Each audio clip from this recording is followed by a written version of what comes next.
Organiser हैं, उनको बहुत बधाई देना चाहता हूं कि श्री एस एन कपूर जी हमारे पूज्य जो थे, और श्री एम एन केदार, इनका आप इनकी श्रद्धा में इनके लिए इतना बड़ा सेमिनार कर रहे हैं, ये ज्ञान संगम करवा रहे हैं, ये कार्य प्रशंसा के योग्य है। और इसके लिए मैं चतुर्वेदी जी को प्रदीप चतुर्वेदी जी को बहुत बधाई भी देता हूँ। और आज का जो सब्जेक्ट है ये है Rahu Ketu spark and overlapping. ये मैं आपको बताना चाहता हूं कि ये जो सब्जेक्ट है 3 साल से चल रहा था। ये गुरुवर श्री ए बी शुक्ला जी के नेतृत्व में एक बहुत बड़ी रिसर्च है जो चंडीगढ़ चैप्टर के पोस्ट विशारद के स्टूडेंट्स ने की है मेरे साथ मिलकर। और इसमें मैं बहुत धन्यवादी हूँ मिसिज अनीता नारायण का, और पटना से ही पूनम वैश का, और रांची से कुशल कुमार जी का, जिन्होंने हमें सहयोग किया, हमारे कहने से रिसर्च में भाग लिया और अपनी तरफ से रेलेवेंट हॉरोस्कोप्स भी प्रोवाइड की। और जो ये आज का जो सब्जेक्ट है, इसके इसके पीछे क्या है, उसका मकसद क्या है, उसका मकसद आज ये है, आज का जो आप बना रहे हैं ये भी है, जो यूनिक चीजें हैं, कुछ अनटच्ड सब्जेक्ट है, आज उसी को डील करना है।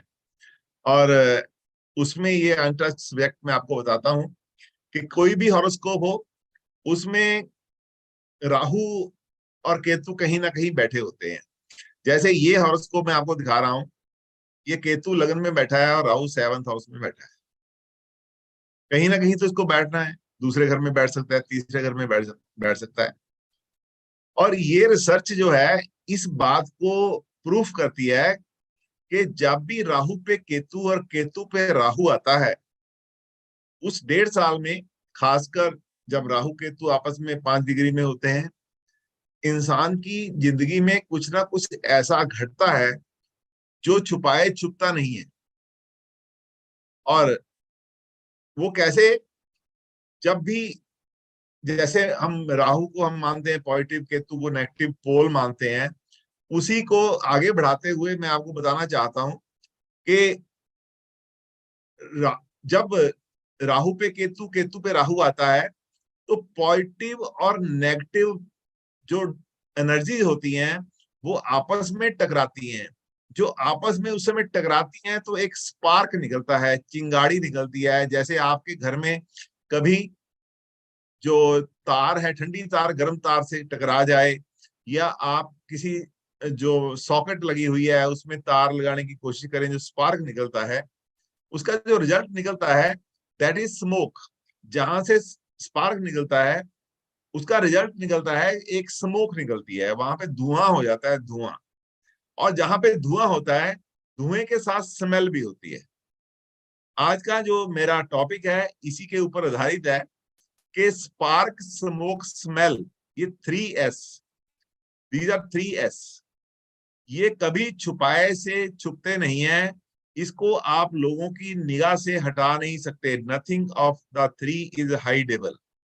तो उसके लिए क्या होता है, तो आपकी जिंदगी में जब आपकी कुंडली पे राहु पे केतु, केतु पे राहु आता है, आपकी जिंदगी में कुछ अच्छा या बुरा जरूर होता है जो दुनिया को पता चलता है। हमारे करीब 45 लोगों ने इस रिसर्च में भाग लिया। हर घर के ऊपर 2 लोग लगाए। काम क्या क्या था कि जब राहु पे केतु, केतु पे राहु आता है, 12 लोग, 12 घरों पे 24 लोग ये स्टडी कर रहे थे। हर घर के ऊपर 20 हॉरोस्कोप लगाई गई। उसके बाद उसको 50 कर दिया गया। डाटा इतना बड़ा हो गया, 600 कुंडली का डाटा तो ये हो गया कि जब राहु पे केतु, केतु पे राहु आता है। फिर एक स्टडी बनाई, जब ये ओवरलैप करते हैं, राहु पे राहु, केतु पे केतु जब आता है, उसके रिजल्ट क्या होते हैं। तो 600 हॉरोस्कोप उसमें लग गई। तो ये टोटल 1200 हॉरोस्कोप लगा के ये रिसर्च बनाई गई है। इसमें 45 लोगों का योगदान है। सबने अपने अपने स्तर पे काम किया है, और उन्हीं में से स्टूडेंट्स में ही उन्होंने डाटा कंपाइलिंग किया है। डीआरडीओ के 2 साइंटिस्ट में लगे हुए हैं जो हमारे स्टूडेंट हैं। बहुत ही वेल क्वालिफाइड जो स्टूडेंट है हमारे, उन्होंने इसमें बढ़ चढ़ के हिस्सा लिया है। और हम इस निष्कर्ष पे पहुंचे हैं कि टोटल 20% ऐसे लोग हैं जिनको पता ही नहीं चलता कि राहु पे राहु आया था या केतु आया था, उनकी कुंडली समाने चली जाती है। जैसे साढ़े सती, किसी को पता ही नहीं चलता कि साढ़े सती आई और निकल भी गई।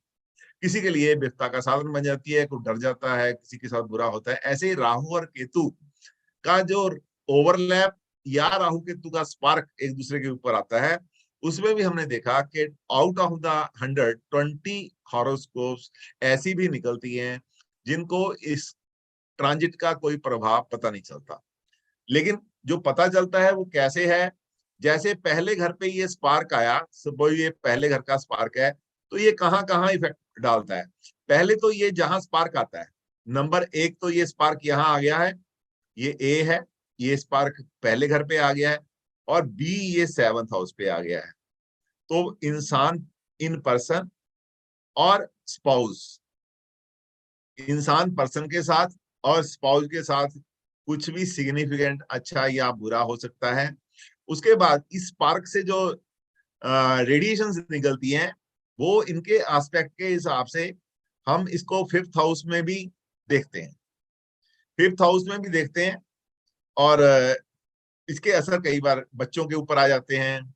और इसको हम 9th हाउस से भी देखते हैं, 9th हाउस से भी देखते हैं। ये पिता के ऊपर आ सकता है, आपके लॉन्ग जर्नीज के ऊपर आ सकता है, 9th हाउस के जितने भी सीक्रेट पे आ सकता है। फिर 7th हाउस से भी हम देखते हैं, 7th हाउस से 5वां घर, 7th हाउस से 5वां घर, ये जो 11th हाउस है इसके ऊपर इसके असर आते हैं। और 7th हाउस से 9th हाउस जो तीसरा घर है, इसके ऊपर भी इसके असर आते हैं। तो ये स्पार्क की एक डेफिनेशन थी जो मैंने आपको समझानी चाहिए। अब मैं अपने गुरुदेव श्री AB शुक्ला जी को ध्यान में रखते हुए मैं आज का ये टॉपिक स्टार्ट कर रहा हूं।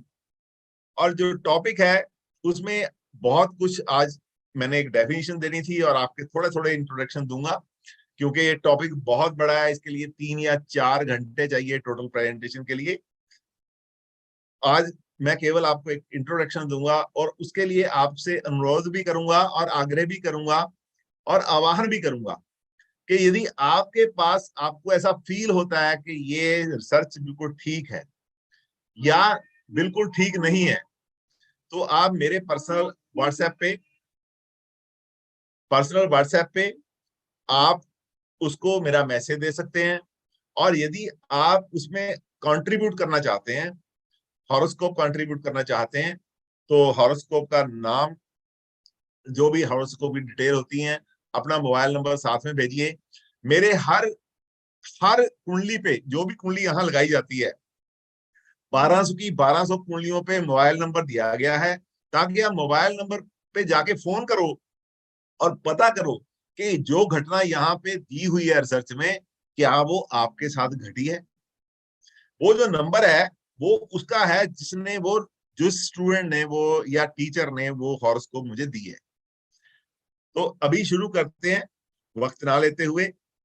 और मैं एक बात यहाँ कहना जरूर चाहूंगा कि जब मैंने ये रिसर्च टॉपिक गुरुवर श्री AB शुक्ला जी के सामने रखा, तो उन्होंने ना केवल मुझे सराहा और बड़े हौसला दिया, और खुद उन्होंने बोला कि मैं इसमें आपका गाइड बनूंगा।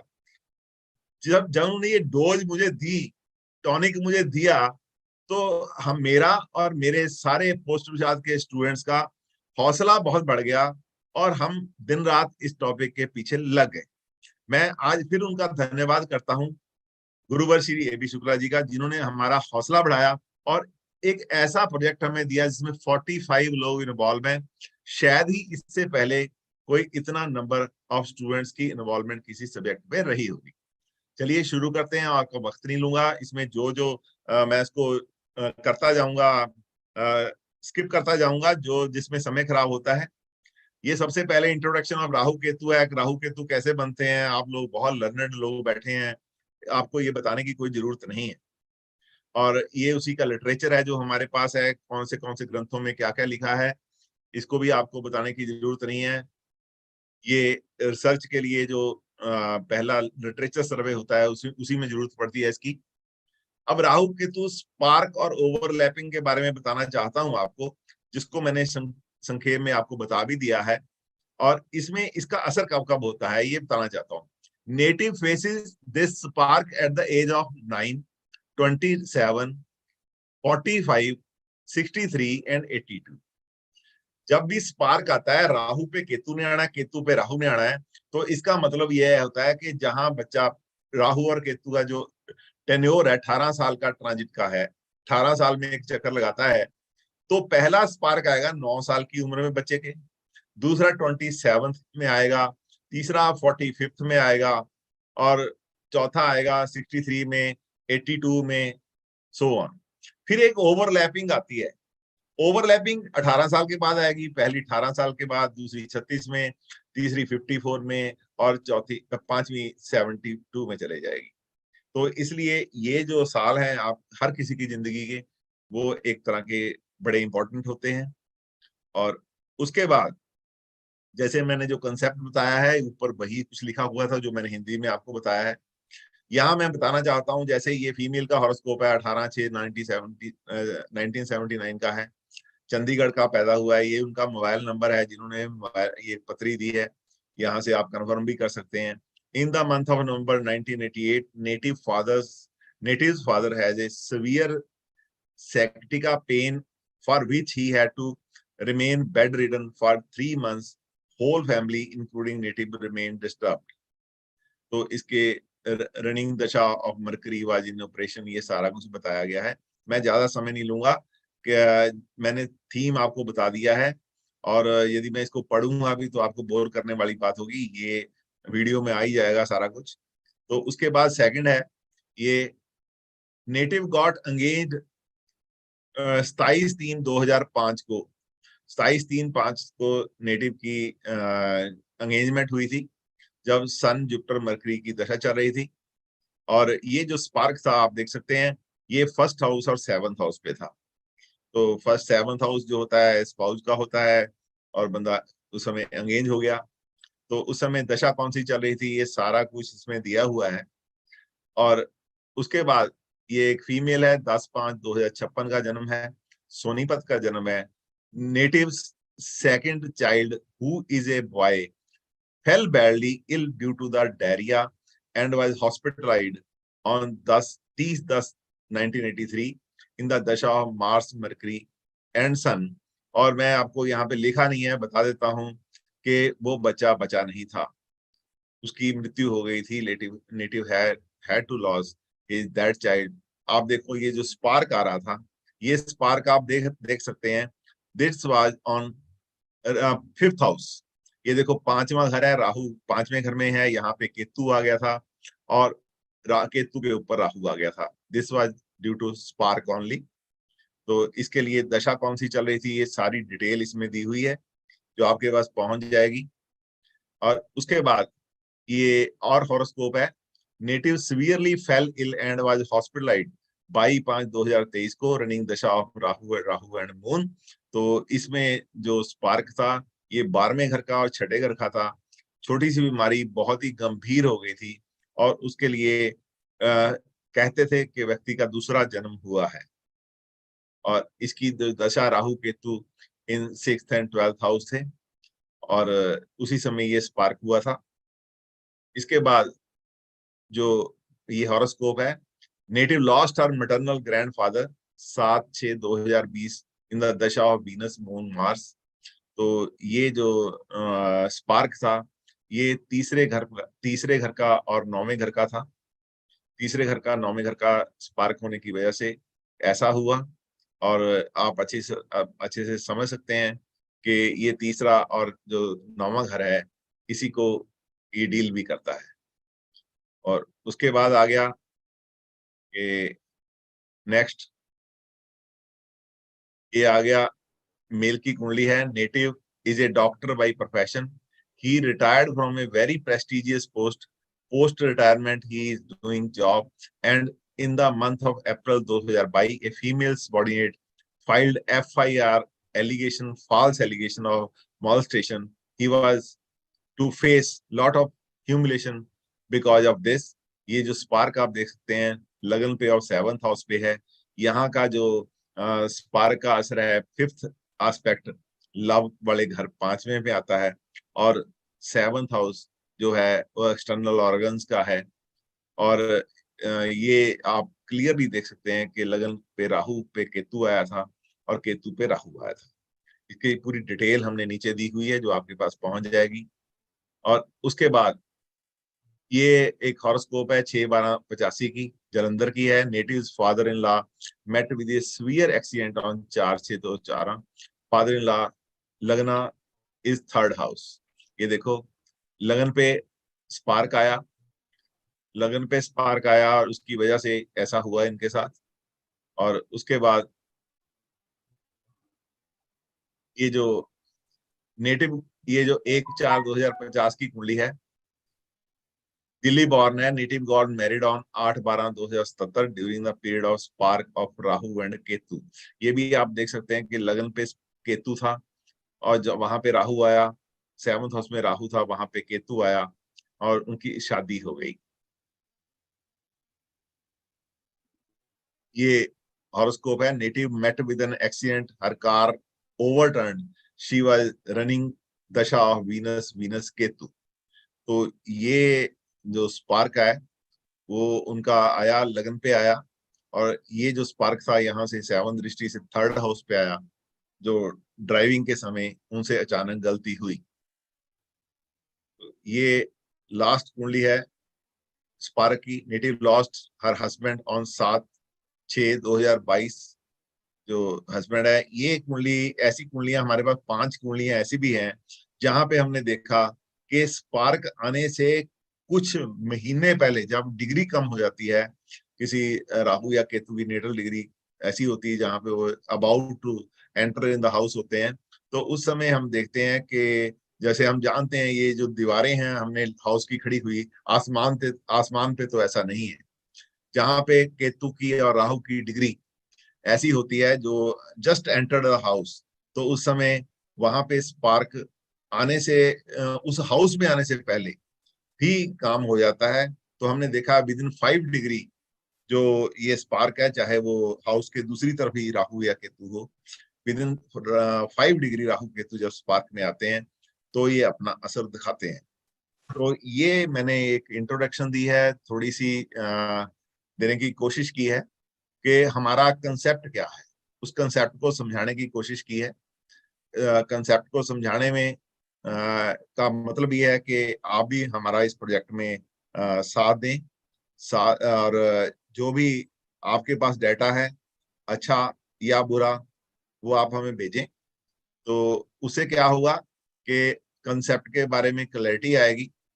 और मैं आपको एक बात और बताना चाहता हूँ कि अभी कुछ हॉरोस्कोप ऐसी हैं जो लाइव हैं, जो लाइव हैं, अभी दिखाता हूँ। ये एक बहुत ही हाईली रैंक्ड डीजीपी रैंक का व्यक्ति है, अभी इनका स्पार्क चल रहा है। ये देखो राहु पे केतु, केतु पे राहु है, ये सुपर कॉप बन गए हैं। इस स्पार्क में इनको बहुत ही इंपॉर्टेंट महकमा मिला, और उस पे उसके बाद अब 2 ऐसे महकमे मिल गए जिनको मिला के कहते हैं कि व्यक्ति सुपर कॉप कहलाता है। तो ये राहु पे केतु, केतु पे राहु अभी चल रहा है। ये प्रेजेंट में ये बहुत ही बड़े अधिकारी हैं, और इनके पास 2 बड़े बड़े डिपार्टमेंट हैं, डीजीपी रैंक के इंसान है। और एक ये है ओवरलैपिंग, ओवरलैपिंग अच्छी होती है। ये हॉरोस्कोप है जहां पे राहु केतु पे केतु चल रहा है। इसकी हम यदि आपको दिखाएं तो पहले भी ये बहुत अच्छे पद पे एक बहुत बड़ी कंपनी पे सिटी बैंक में वाइस प्रेसिडेंट का काम कर रहे थे, लेकिन इनको अमेरिका के सबसे बड़े बैंक में इस ओवरलैपिंग में जेपी मॉर्गन बैंक में इनका अपॉइंटमेंट हुआ और बहुत ही अच्छी पोजीशन पे हुआ है। और ये मेरी पर्सनल हॉरोस्कोप है। यहाँ पे आप देख सकते हैं कि मेरा राहु 1st हाउस में है और केतु जो है 7th हाउस में है। इसके लिए स्पार्क चल रहा था, और इस स्पार्क का जो असर हुआ वो राहु का केतु का 9th असर हुआ, जो दैट वाज ऑन सन और 9th हाउस पे आई लॉस्ट माय फादर। आप सबको मालूम ही है कि पिछले महीने नवंबर में आई लॉस्ट माय फादर। तो ये सारी बातें जो ये प्रूफ करने के लिए काफी हैं कि ये राहु और केतु का जो स्पार्क है, ये असर करता है और असर करता भी है और 100% करता है। इसमें कोई अ, शक वाली बात नहीं है। इसी के साथ आज क्योंकि शॉर्ट टाइम है,